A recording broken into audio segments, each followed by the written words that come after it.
Marcus stood in his boss's office, his 7-year-old daughter Emma sitting quietly in the corner with her coloring book.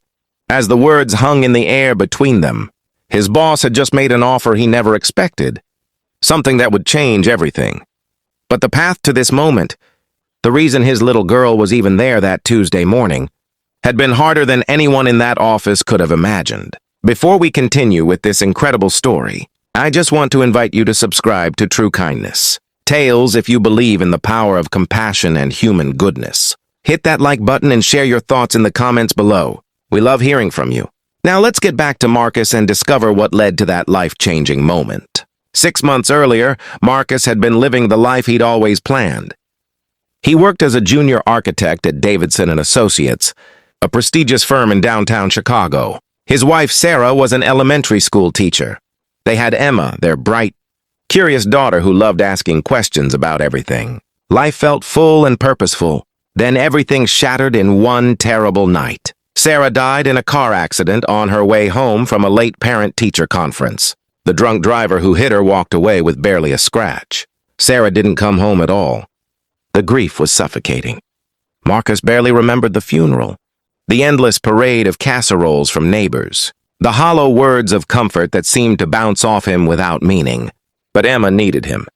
She needed breakfast and bedtime stories and someone to braid her hair. Even though his first attempts looked like tangled bird nests, she needed stability when her whole world had crumbled. So Marcus pushed his grief down deep and tried to be both parents at once. The challenges came fast. Sarah's income had covered their daughter's after-school program and the occasional babysitter. Now Marcus was drowning in expenses on a single salary. His mother lived 3 states away and his sister had her own young kids to manage. Daycare spots for school age. Children were either unavailable or cost more than he could afford. He cobbled together solutions, asking neighbors for help, adjusting his work hours when he could, bringing projects home to finish after Emma went to sleep. He existed on 4 hours of sleep and cold coffee, watching the light in his daughter's eyes dim a little more each day. His performance at work started slipping. The creative spark that had once made his designs stand out felt extinguished. He missed a deadline for the first time in his career. Then another. His immediate supervisor started making pointed comments about commitment and focus. Marcus wanted to explain, wanted to say that he was trying his absolute best, but pride kept his mouth shut. He'd handle it. He had to. Then Emma's school called on a Tuesday morning. She had a fever and needed to be picked up immediately. Marcus's carefully constructed backup plan collapsed. His neighbor who usually helped was out of town. The emergency childcare service had no availability. He couldn't miss another day of work, not with the senior partners already questioning his dedication. He made a decision that terrified him. Marcus picked up Emma from school, gave her medicine for the fever, and drove straight to the office with her. She was groggy but not seriously ill, just needing rest and supervision. He settled her in an empty conference room with blankets, her favorite stuffed elephant, and strict instructions to stay quiet. Every few minutes, he'd check on her between drafting plans and answering emails, his heart hammering with anxiety. What if someone complained? What if he got fired? But what else could he do? The conference room stayed empty until mid-afternoon. Then footsteps approached. Marcus looked up from his desk to see Richard Davidson, the founding partner of the firm, standing in the hallway looking into the conference room. His heart dropped into his stomach. Mr. Davidson rarely left his corner office. He was a legend in Chicago architecture, known for brilliant designs and exacting standards. He was also known for running a tight ship with little tolerance for unprofessionalism. Marcus rushed over, apologies already forming.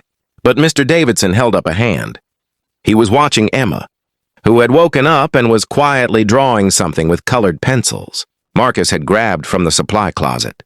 She was sketching a building, her small tongue poking out in concentration as she added windows and trees. Mr. Davidson walked into the conference room and sat down, across from Emma. Marcus followed, ready to scoop up his daughter and explain. But something in his boss's expression stopped him.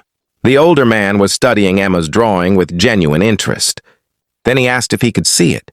Emma, still a bit feverish but always eager to share her art, handed it over shyly. It was a house with a garden, she explained. where she and her daddy could live and she could have a dog and there would be flowers like her mommy used to grow.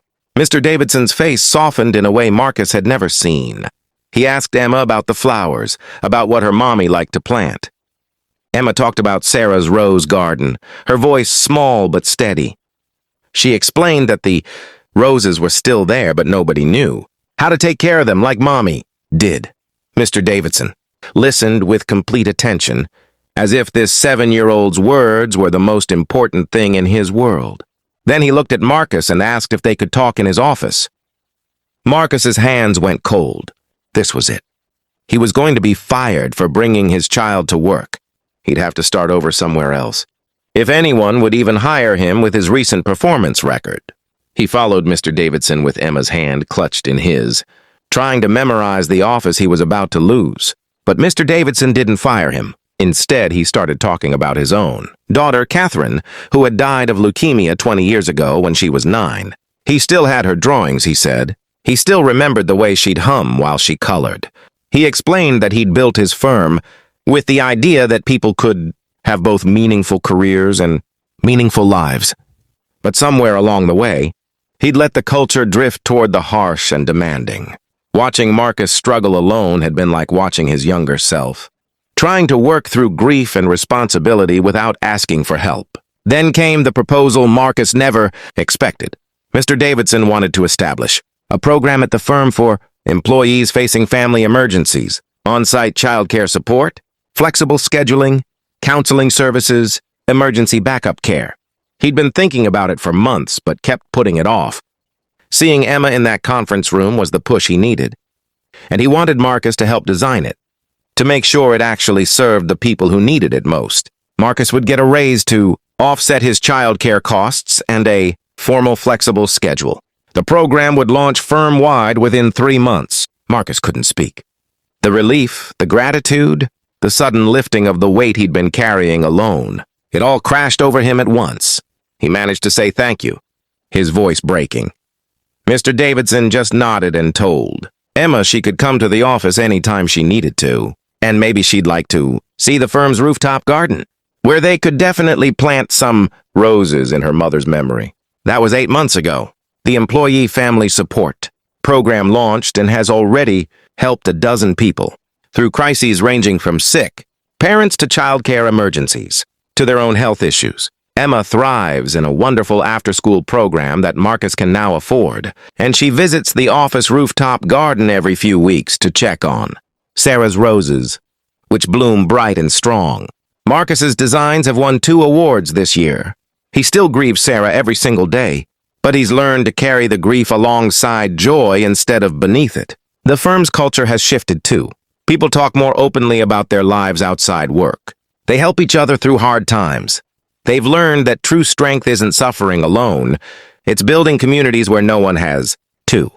Mr. Davidson says the program is the work he's most proud of in his 40-year career. All because one desperate father brought his sick daughter to work, and one grieving man remembered his own daughter's drawings. Sometimes kindness is big and dramatic, a sweeping gesture that changes everything at once, but more often it's quieter. It's someone taking the time to see another person struggle and choosing to help carry the weight. It's recognizing our shared humanity in a moment of crisis and deciding that compassion matters more than policy. It's remembering that behind every professional facade is a whole human being with hopes and fears and responsibilities they're doing their best to balance. Marcus's story reminds us that we never truly know what battles the people around us are fighting. That single parent rushing into work looking frazzled might be holding their life together with duct tape and determination. That coworker whose performance has slipped might be drowning in circumstances beyond their control. We all have the power to be someone's Mr. Davidson, to look beyond the surface and offer the grace and support that transforms lives. And we never know when we might be the one desperately needing that kindness ourselves. If this story touched your heart, share your own experiences with unexpected kindness in the comments below. Let's inspire each other to build workplaces and communities where people support one another through the storms. Because in the end, we're all just trying our best. And sometimes the simple act of seeing each other's struggles and choosing to help can change everything.